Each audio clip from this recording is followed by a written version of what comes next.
Good Sunday, everyone. Looking at our USA Mortgage level of concern, we are level 1 today for an elevated wildfire danger. It's not as high as it was yesterday, but we still have an elevated wildfire danger, so outdoor burning is certainly discouraged.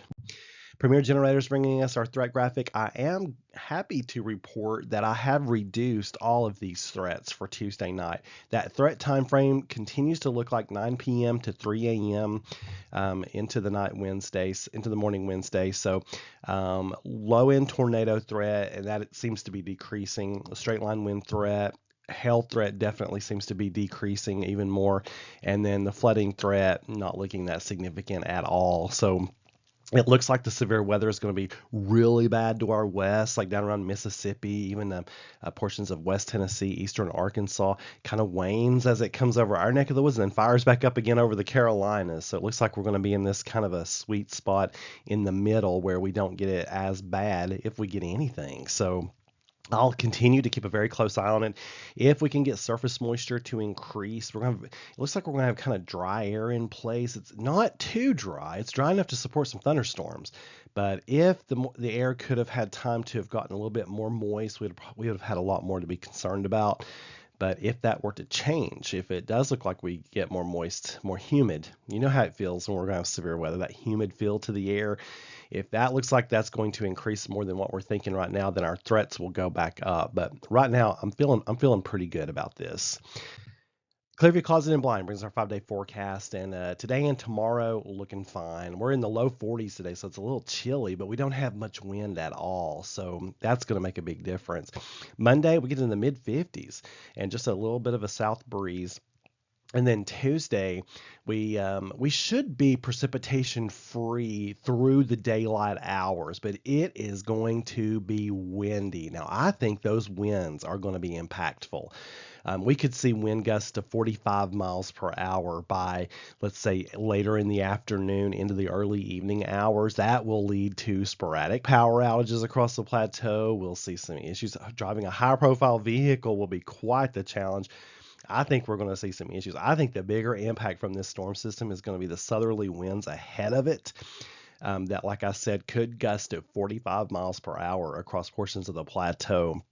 Those showers and storms come in after dark, and that's with that cold front that's coming through. Before that comes through, we're in the low 60s. But then Wednesday, we see some morning showers.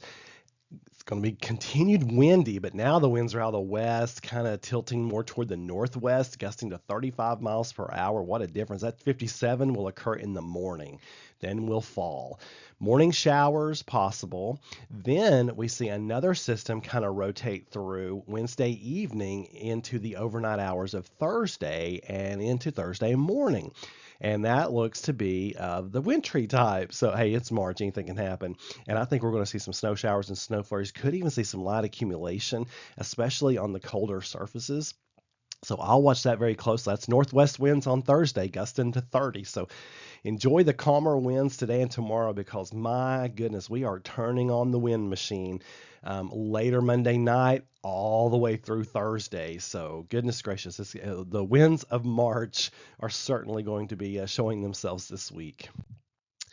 The precip forecast by Upper Cumberland Federal Credit Union looks like about a half-inch of rain Tuesday evening. Getting closer to midnight, and then another maybe up to a quarter of an inch or so Wednesday. So looking like we're going to stay a little under an inch, but maybe we can squeeze out an inch of rain out of this thing. But you know where I'm going with that. That's why flooding is not a concern.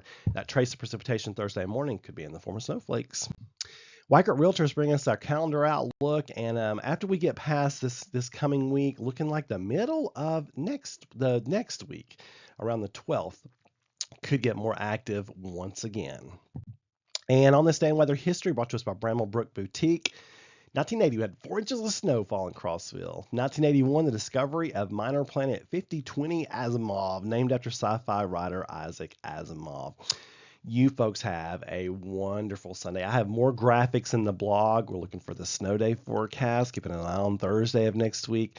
Got the straight line winds we're worried about for Tuesday, just the strong gusty winds out of the south. So there's even more information on the blog. So check that out at meteorologistmark.com.